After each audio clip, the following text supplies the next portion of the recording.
All right. That was the pizza. Okay. Good. Okay. Yeah, so to basically continue the discussion we were having from before and continue on the efforts that we were doing associated with optimization and identification of the bottlenecks in your code, sometimes you can't just optimize your code and make little trivial changes here and there in order to improve the overall efficiency of the code. You need to make more substantial changes. As in changing the layout of the algorithm or trying to use some form of parallelization in your code to effectively use more computational resources at the same time. So going back again to the code should be various different things. Again, in this case, this is still in line with the optimization for improving the efficiency of the code, yet trying not to have it step on the other components. So, in terms of algorithm design, there's a lot of formalism associated with this, and we aren't going to get too deep into it. But you can think of your algorithm, well, oftentimes people, I don't know if you guys have been taught to do pseudocode layouts of your software before you start programming. And I find that's really beneficial. We already talked about not pre-optimizing your code before you lay into it, but you should have some idea of how the structure of the thing is going to happen over time, right? You should have some considerations of this when you're designing the algorithm that you're going to pursue.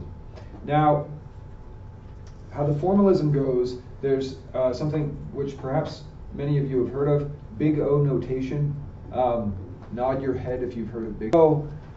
Big O notation is essentially a worst case scenario for your code in reference to usually the number of elements in an array or the number of objects in some sort of structure that's going to be passed throughout the code to different functions and such. So we'll say that just for the purposes of this, we'll talk about sorting algorithms, since we just touched on sorting algorithms. But this could equally apply to, for instance, the project from Tuesday with the galaxies. We had a number of galaxies that were present in our universe and flying past each other and stuff. In that case, n would probably be the number of galaxies. So it's relevant to the context of the problem that you're dealing with. Now, you're going to encounter, as we already know, and we're trying to avoid, you'll encounter loops in your code. They just happen because you want to process all n of your elements in some capacity. And it's great to avoid those when possible, but it's not always possible. So what ends up happening is, this is some nonsensical loop that we have here. In our program, we've got, we do a little business, we get NumPy in there, even though, oh yeah, we do use NumPy. We define a static variable here. We set up an array and do some stuff on the elements in that array. Now, what is the value of n for this particular code fragment? What would you say is the thing that we're going to have to repeat? How many times are we going to have to repeat it? 10. Right. It's the thing that's in 4-val in array, and there are 10 elements in the array. So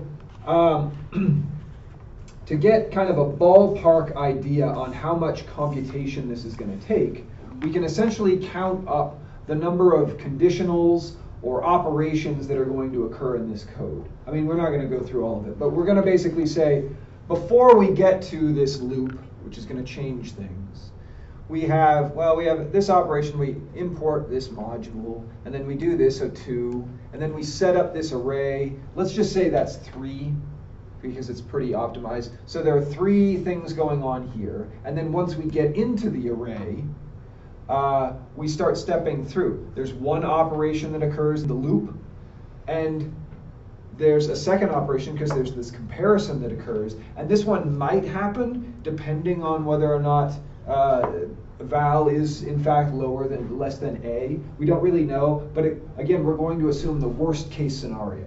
Worst case scenario is val is always less than a.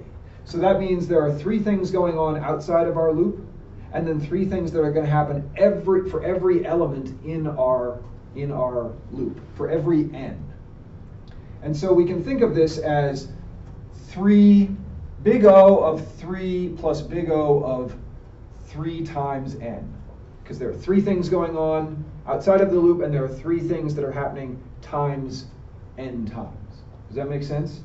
So nominally, this could be like 33 different operations that are going to occur. Whereas if we remove this, it would just be 3 operations. And again, because we're dealing with n, essentially we just maximize that. So if n is 1,000,000 instead of just 10, it's going to be 1,000,000 times 3, so 3,000,000, plus 3. So 3,000,003, you kind of can wash this stuff away. You get rid of this because it doesn't really matter. When n goes very, very large, the only stuff that matters are the things in this loop. So we would call this big O of n algorithmic complexity, because it's the order of things times n. It doesn't matter if it's 2 times n or 3 times n or 6 times n, but in the value of in the range of large n, this is going to be the stuff that dominates over all the other stuff. And as you can imagine, if instead we have another for loop in here for val in array, then as we go through here, there are 3 things going on before the loop, 3 things in the loop, and then we have another loop that's inside that loop. So then instead of being big O of n, it's big O of n squared. Because for every operation that occurs down here, it's going to occur n squared times, which n squared in the limit of a large n is going to dominate over anything that's times n or anything that's times 1, which is to say the things up here. So it's just a way of being pessimistic about the operations that you're going to have in your code. And this is a visualization of this. I like that they apply excellent algorithm, good algorithm, horrible algorithm. This is the horrible algorithm space. So for the number of elements, that is to say the value of n on the x-axis, and this is the number of operations for a given algorithm. And I hope that you can read it here. For big O of 1, which is if you don't have any loops whatsoever, or big O of log n, where you have some sort of loop, but it doesn't have to actually execute for every one of the elements in your array. You have very good scaling. That is to say, as your number of n increases, your operations don't increase that much. But if you're doing n big O, oh, there's big O of n. So if you're just stepping through 1 time for each of your elements, like we had in our example, or slightly more complicated algorithms will have n steps times log n, because they might do some sort of binary search tree or whatnot. Or big O of n squared. This is horrible, right? It's in the pink. That's how we know it's horrible. But it's horrible because we get this huge increase in operations as we get a very small increase in n. And it gets worse for big O of n squared, n cubed, n to the 4th, and so on and so forth. And the worst is n factorial. Bad news bears. You don't want to have big O of n factorial algorithm, because you're not going to be able to do it for very large numbers.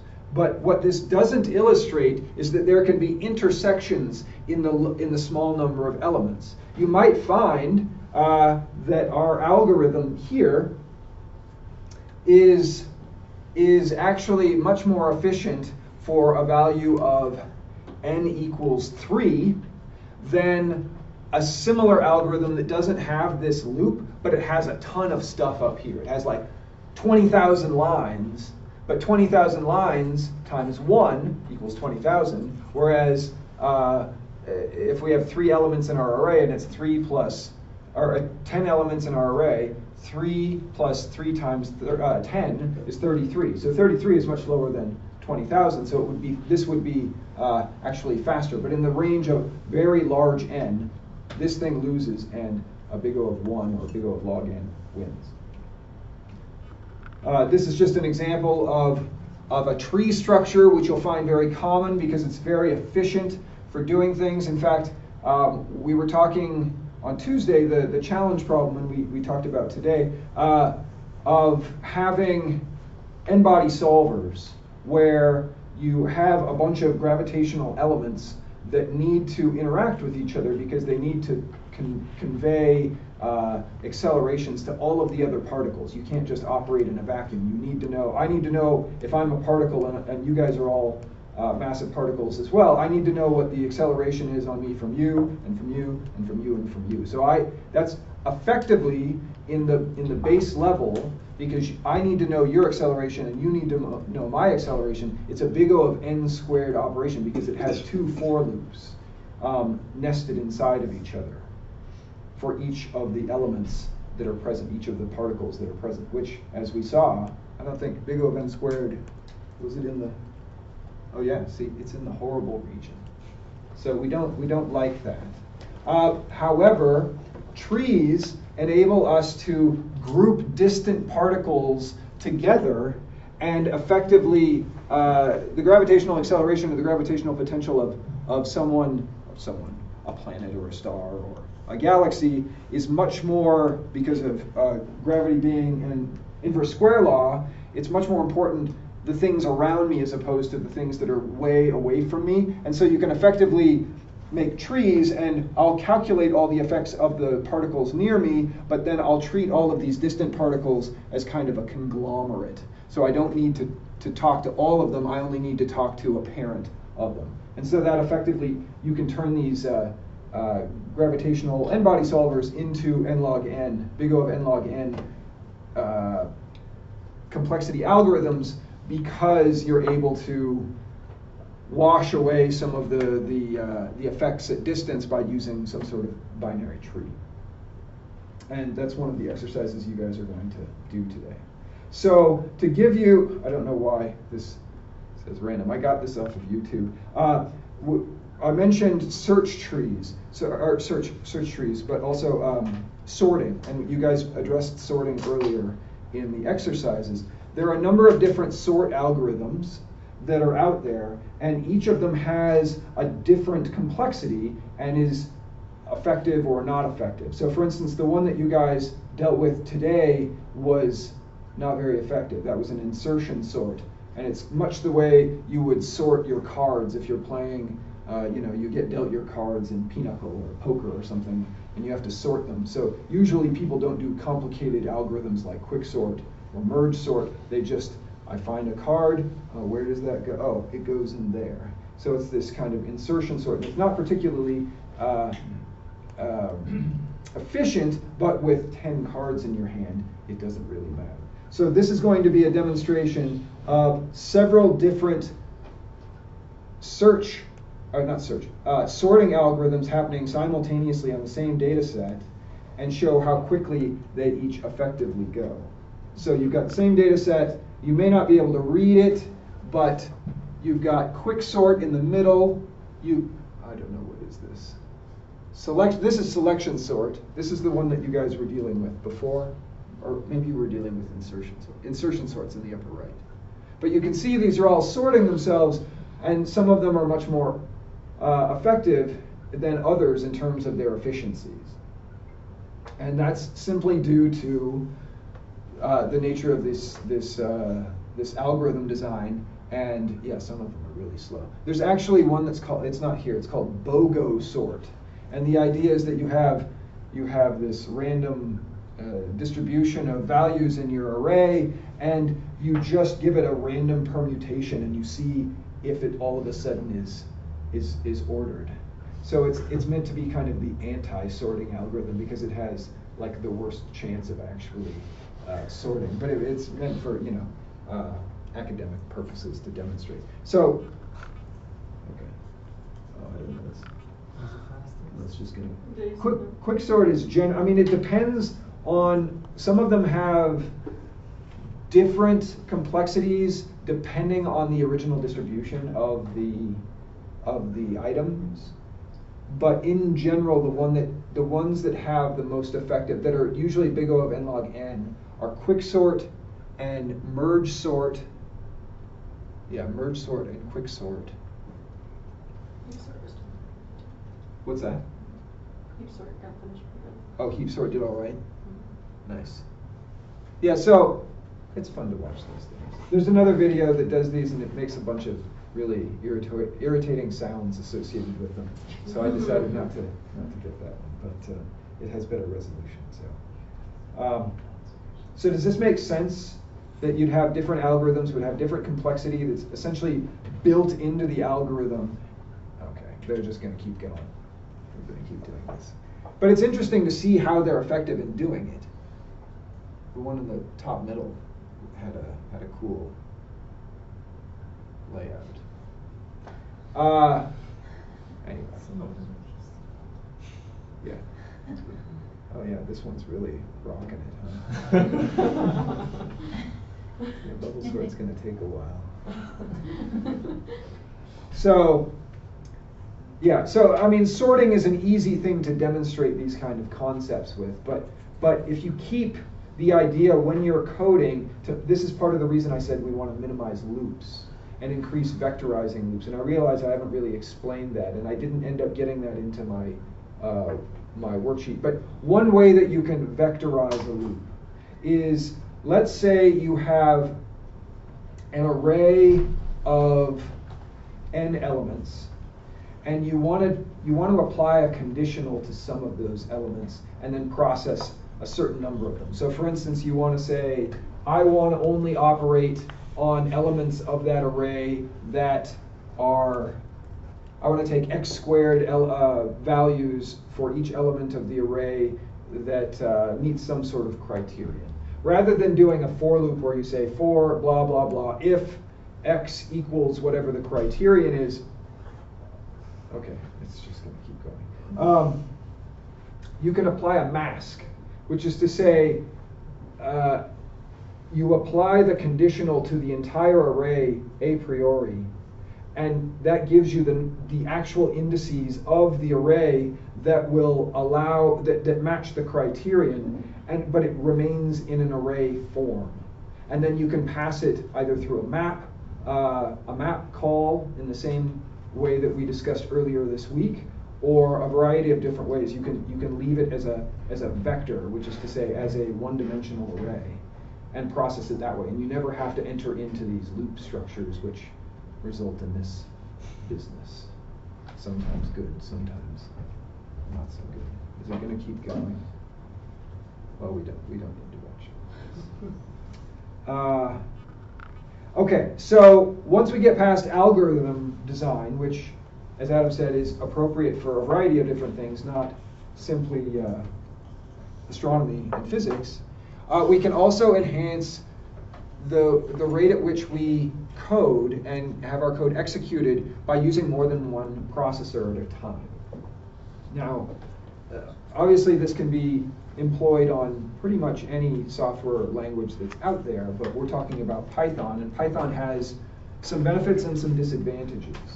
It has something built into the code that, for the most part, prevents you from operating multiple cores at the same time that are bound, multiple threads that are bound to processes or CPUs at the same time, because of concerns that you might be doing something with one piece of data with one processor at the same time that another processor is dealing with that piece of data, and then there will be some breakage.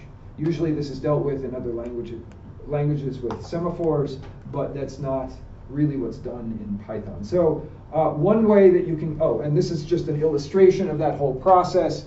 A typical serial job, which operates in series, you may have 4 different cores there, but they can't all be working on data simultaneously. Essentially, they're just a pool of information, and they're only operating on a single process at a time. Whereas in parallel processing, particularly if you have something which we'll call embarrassingly parallel problems, you can effectively, and I'll explain what that means in a moment, you can effectively get each core working on a different chunk of data at the same time, and it multiplies your efficiency by the number of cores that you have. And when I say core, I mean CPU. CPUs with some of their local memory.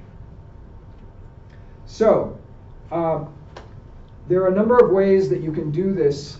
There are a small number of ways that you can do this in Python. The 2 most popular are to use this this module called multiprocessing. And the other is to use MPI. Now, MPI stands for message passing interface, and it's kind of the standard in the computational world for making for passing messages in between different processes in a variety of different languages. You can use this in C, you can use this in C++, you can use this in Python. There's an MPI for Pi module that you can pip install, and it interfaces with MPI. And MPI in general is a good thing to know if you're going to be coding, in some of the different languages, and on clusters or supercomputers. But we don't have time to get into that, and it's really a deep hole to fall down. Whereas this is pretty straightforward. Multiprocessing is made for, as I said, embarrassingly parallel problems. And what I mean by that are problems that are very independent of each other, where you're applying the same algorithm to a number of different objects. And fortunately, in science, we oftentimes have these types of problems, where, for instance, and this is a research thing that I've had to deal with in the last 2 weeks, I will have n different spectra or data products that I need to do the same analysis protocol on each of them. And fortunately, the processing of one of those spectra is not dependent on the result of another spectrum. So that I can effectively say, I've got my algorithm that runs my extraction of relevant information from that spectrum. I can just map that function, that algorithm. I can dump it in and into a cluster that has, as many cores as I want to be able to access, and then each core will operate on one of those spectra. And then it takes, 1 over the number of cores amount of time instead of what it would have, which helps a lot. Yeah, I had a job 2 weeks ago that it would take an hour per spectra that I wanted to generate, and I needed to generate 2,500, and I needed that for a research meeting in 3 days, and that's not enough time. So fortunately, I could queue up a bunch of processors and have them all working in parallel and get it done, and I got it done. So this is essentially how you invoke it. Within Python, you would import this module. You don't necessarily have to specify a number with pool. That's to set the number of processors or the number of cores that you're going to be using. If you leave that blank, it will default to the total number of cores that are available on that system. Most of you have Mac laptops. Mac laptops are going to have anywhere between 2 and 8, I think. I think Eric Tollerud said he had 8 because he has an i7 or i9 or something like that. Do you have 8? You have 16? No, I have a question. Oh, okay. Regarding, sometimes, because, like multiple processors, and then you can have multiple threads because the processor can be idle, right? That's right. So is that the number of CPUs that you want to put in there, or the number of threads that your computer is set up? You generally want to put the number of CPU. Okay. The multi-threaded aspect generally is for interacting. It may influence some of the work that you're doing, but the threads are things that are not bound to the CPU. These are things that are waiting on input-output from the outside world, like if you're waiting on a bunch of URL queries or something like that. So that is something that Python will allow you to do without breaking this kind of this protected state on the CPUs. But yeah, I believe I'll check, but I believe it's the core.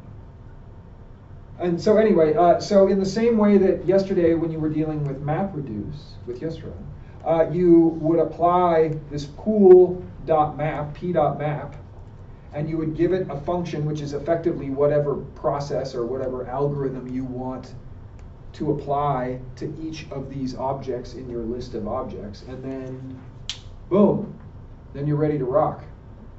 One caveat to this whole process is that depending on what this function requires, remember, you're mapping this out to all the available processors in your pool of processors. So, you know, the 4 on your laptop or whatever. If this function requires a bunch of additional information and a bunch of additional, like, let's say a data table that's a gigabyte in memory, well, you just multiplied your memory times a factor of 4, or times a number of the number that you're pooling out to, and that can run your system out of memory unless you've been clever about how you've written the function such that the function is only grabbing this one corner of the data table space that's relevant for the problem that you need. So that's good to kind of keep in mind in advance, rather than just all of a sudden you're like, oh, I'll just run this now, you know, it was kind of working okay, but now I'm going to throw it at multiprocessing, and then all of a sudden you're like, oh, why did my computer run out of memory? So if you have a little bit of foresight, I'm not saying to optimize your code a priori, I'm just saying have a little bit of foresight about what you're going to do eventually, and it might save you a lot in the long run. And that's it. So, are there questions about stuff? There's a bunch of examples associated with not sorting, with binary search trees, and trying to have higher order, more sophisticated search algorithms, and then trying to apply that with multiprocessing to certain data sets. So, yeah.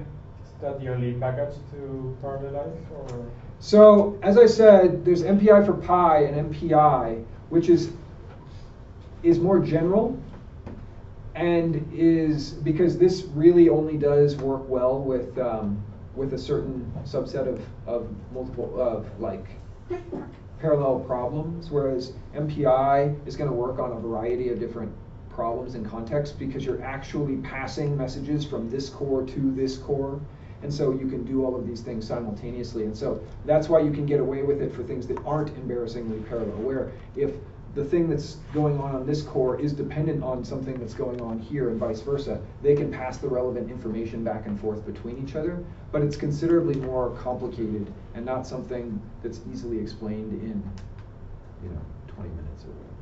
So, yeah. And I wanted to keep it simple so that, because I think this is a really good thing to have, to be able to just slam out identical computation on a bunch of identical data sets, whereas this more advanced stuff, it's possible, it's just a bit more advanced. But those are the two main ways, to my knowledge, of doing parallel computation in Python. Other questions?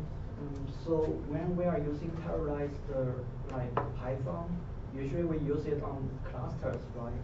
Because on laptop there's actually not so much processor. Yeah, that's right. So it's beneficial to have access to a cluster that you can SSH into and keep. Usually also on clusters there's a substantial amount of both shared memory, so you're less likely to run out of memory when you're doing these sorts of things that might have large data sets associated with them. But they usually also, because the data sets, if they're computational in nature, will probably run on the cluster in the first place and might be terabytes or even petabytes in size. You don't want to transfer that over locally and then process it. So yes, it's usually more beneficial to get access to a cluster, both to store the data as well as to process the data remotely, and then you have access to more cores. Usually modern clusters are going to have somewhere between 12 and 32 cores on each node, and the number of nodes on the system is going to vary from, if it's a local one at a university or a department, it might be as few as 16 or 32, but some of the national situation, like for instance, Titan by the DOE has 150,000 cores, nodes. No, not nodes, cores. They have 150,000 cores. So yeah, you can do a lot of processing on these systems.